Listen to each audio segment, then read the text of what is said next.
Look at the end of verse 6. And saw no harm come to him. They changed their minds and said that he was a god.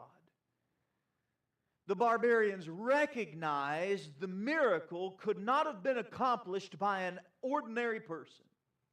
Now, we understand that Paul had no idea what they were thinking, because we know from Paul's testimony in Acts chapter 14, and if you have notes there, I would write that out and study it if you would.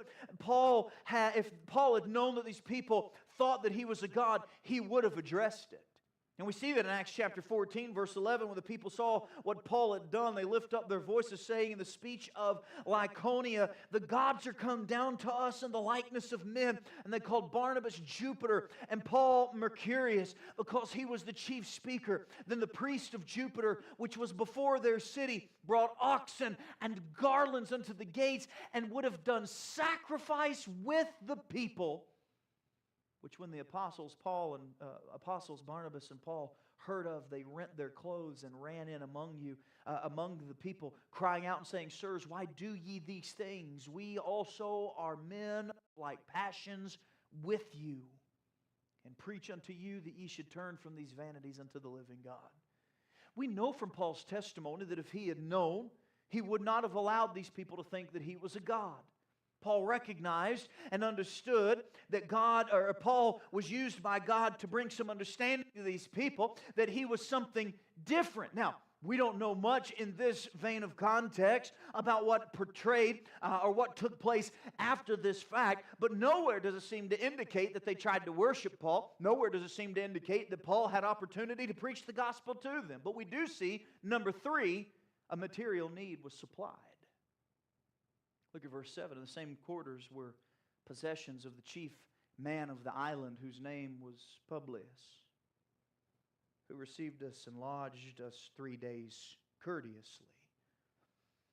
Here we have in this account, after the healing in verse 10, the father of the chief man of the island.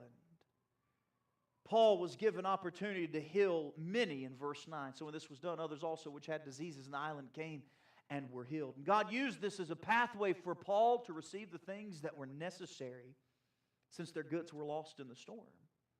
Look back at chapter 27, if you will. And look down at verse 38.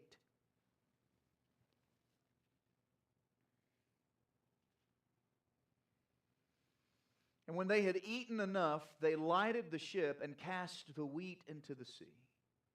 These men that were shipwrecked had already cast some provisions into the sea.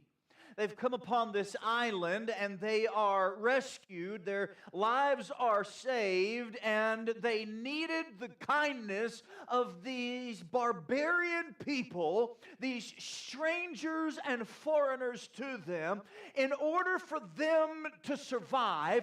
And then God used them to supply the need of Paul. That's what verse 10. Who also honored us with many honors, and when we departed, they laded us with such things as were what? Necessary. You see, God used this as a pathway for Paul to receive the things that were necessary. God can and will supply the necessities in our life in order to accomplish the ministry that He has given us to do. And He's going to supply the needs and the necessities in spite of the hardships, as long as you are working for Him. This does not mean that He's going to make sure that you have a comfortable place from which to serve. It does not mean that you're going to have every luxury this life has to offer. But we do recognize that God is able to supply the necessity, even if it means using some barbarians to do so.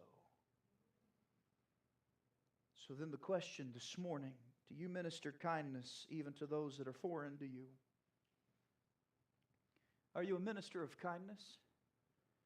Are you quick to judge others when perceived misfortunes have come upon them as punishment because of their misdeeds? And how quick are you to forget the type of sinner that God saved you from?